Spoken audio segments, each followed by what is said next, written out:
Hari ini kita berada di tanah perkuburan Masjid Bagan Belat, perkuburan Tuan Haji Hashim Hitam ataupun Haji Hashim Kani yang lahir pada 1905 dan telah kembali ke rahmatullah pada 1999. Di belakang saya ni adalah rumah Tuan Haji Hashim Kani, nama sebenarnya Haji Hashim Hitam. Rumah ini yang terdapat kita lihat ini dibina seawal 1902 dan Tuan Haji Hashim Kani telah dilahirkan di rumah ini pada 1905. Asal-asal keluarga Hashim Kani ini ialah keturunan yang ke-6 daripada Syekh Nasaruddin. Syekh Nasaruddin ini ialah keturunan Arab yang datang daripada Baghdad. Kemudian daripada pelayarannya ke sebelah sini dia singgah di Stoi ataupun sekarang ni Satun. Berhijrah ke sini membuka penempatan dan membina rumah asal yang di tapak ini juga pada 1840-an iaitu zaman peperangan Kedah Siam 1821 hingga 1842. Rumah ini orang kata diduduki oleh keluarga sehingga ke tahun 1980-an daripada keluarga Hashim Kani ini, iaitu anaknya Pak Aziz. Lepas tu rumah ini tak diduduki lagi keluarganya dah berpindah ke tempat lain, tapi rumah kekal seperti keadaan kita lihat seperti hari ini. Rumah Haji Hashim Kani dibina berasaskan seni bina Melayu Setul yang berasal dari wilayah Satun. Ia bukan sekadar sebuah rumah lama, tetapi merupakan antara saksi penting kepada sejarah awal penempatan masyarakat Melayu di Bagan Belat seberang Perai Utara. Menurut Abdul Aziz bin Hashim yang kini berusia 91 tahun menceritakan, rumah ini dibina sekitar tahun 1905 oleh ayahnya Tuan Haji Hashim bin Hitam. Namun sejarahnya bermula jauh lebih awal. Tapak asal rumah ini telah wujud sejak sekitar tahun 1840-an, iaitu pada zaman datuknya lagi. Rumah asal kemudiannya dirobohkan dan dibina semula. Ia dibina lebih besar, lebih kukuh sehingga kekal berdiri seperti mana yang dapat kita lihat pada hari ini. Saya Zulkarnain bin Abdul Aziz ialah cucu Haji Hashim bin Hitam. Saya adalah keturunan yang ketujuh dalam silsilah keluarga Haji Hashim. Bapa saya Abdul Aziz adalah anak pada Haji Hashim. Haji Hashim adalah bin Hitam, Hitam bin Siddiq, Siddiq bin Muhammad Tahir, Muhammad Tahir bin Nasruddin, orang asal yang muka kampung ni. Mengikut cerita bapa saya Abdul Aziz, Haji Hashim ni masa kecil dulu dia dibersekolahkan di sekolah Teluk Air Tawar. Selepas habis sekolah, bapa dia tengok keadaan dia tidak bertubuh besar dan tidak sesuai untuk kerja kampung. Jadi bapa dia hantar dia melanjutkan pelajaran ke sekolah Inggeris di Pulau Pinang, iaitu sekolah St. Xavier, sehingga tamat pada CJ Senior Cambridge. Selepas tamat CJ Cambridge, dia bekerja di pejabat daerah sebagai kerani sehingga ke jawatan ketua kerani. Itu sebablah dia digelar sebagai Hashim Kani selepas tamat kerja di pejabat daerah. Dia juga berkhidmat untuk masyarakat di kampung ini dan juga merupakan seorang pejuang patriotik semasa sebelum merdeka.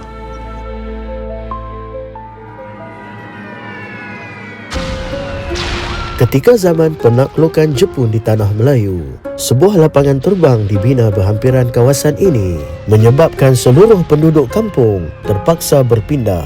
Namun rumah ini tidak dibiarkan rebah begitu sahaja.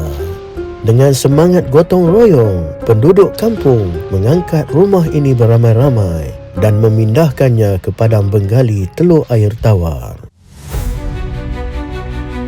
Dari situlah lahirnya satu kesedaran bahawa tanah air ini perlu dipertahankan oleh anak bangsa sendiri. Pada ketika itu, Haji Hashim aktif dalam perjuangan nasionalisme Melayu, membakar semangat rakyat untuk menuntut kemerdekaan tanah air. Pada waktu itu, rumah ini juga turut menjadi saksi kepada pertemuan penting. Pada tahun 1951, ia sering dikunjungi oleh Tunku Abdul Rahman Putra Al-Hash. Ketika itu, Tunku berkhidmat sebagai penolong pegawai daerah Kulim. Selain datang ke sini menikmati makan tengah hari, beranda rumah ini juga menjadi tempat perbincangan untuk merancang langkah awal ke arah kemerdekaan tanah Melayu. Sebuah perjalanan sejarah yang sebahagiannya pernah bermula di rumah ini.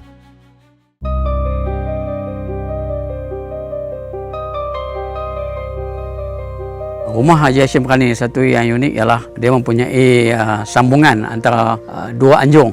Jadi kebanyakan rumah-rumah Melayu Seberang Perai ini memang ada rumah beranjung dua. Jadi inilah bahagian sambungan menyambungkan antara rumah ibu dengan rumah dapur.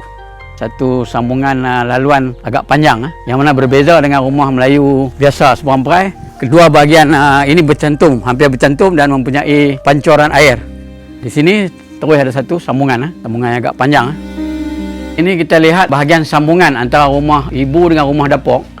Dia mempunyai satu laluan yang agak panjang dan mempunyai tangga di tengah untuk turun. Di bahagian rumah ibu, biasa rumah Melayu ada pelantak bergincah, tapi ini dia turun satu bahagian sambungan bangunan lagi yang merupai macam kuartus kerajaan, macam kuartus kerajaan. Jadi mungkin inilah pengaruh daripada pendedahan Tuan Haji Hashim sebagai pegawai kerajaan dan juga banyak kita berhubung dengan pihak Inggeris kerajaan. Jadi ada membawa ciri-ciri kuartus kerajaan ataupun binaan rumah zaman kolonial di bahagian dapur ni.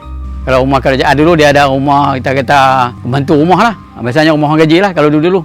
Kita kata ciri tambahan daripada kebanyakan rumah Melayu tradisional ada unsur binaan zaman kolonial Inggeris.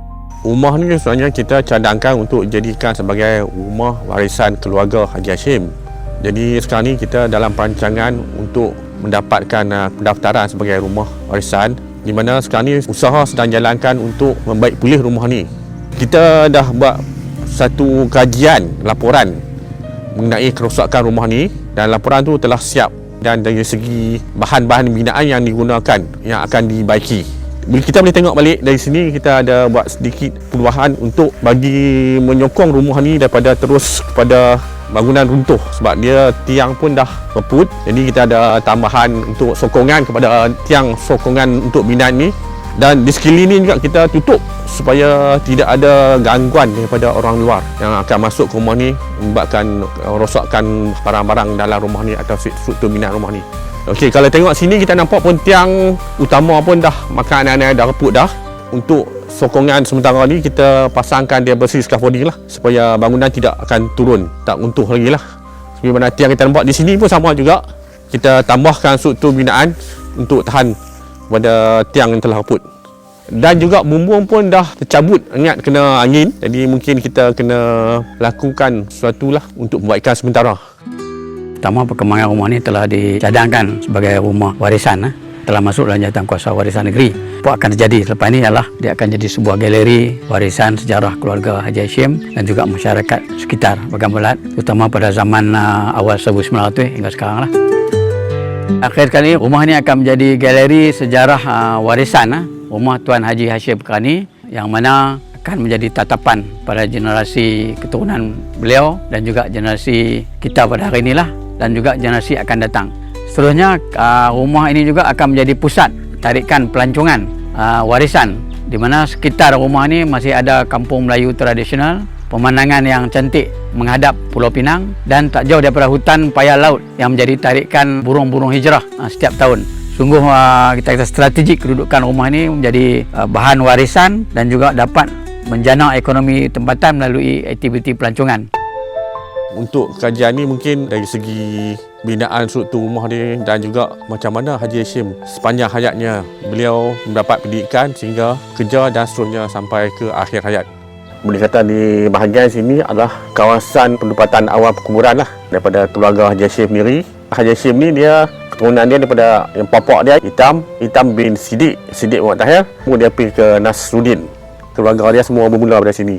Melalui Geran Pekan Seberang Perai di bawah Ting City, usaha membaik pulih rumah warisan Tuan Haji Hashim Karani ini telah dapat dimulakan. Diharapkan inisiatif ini menjadi pemangkin kepada usaha pemuliharaan yang berterusan agar rumah yang syarat dengan nilai sejarah ini dapat terus dipelihara, diangkat sebagai aset warisan Seberang Perai dan diwariskan kepada generasi akan datang, bukan sekadar dibiarkan rebah di telan zaman.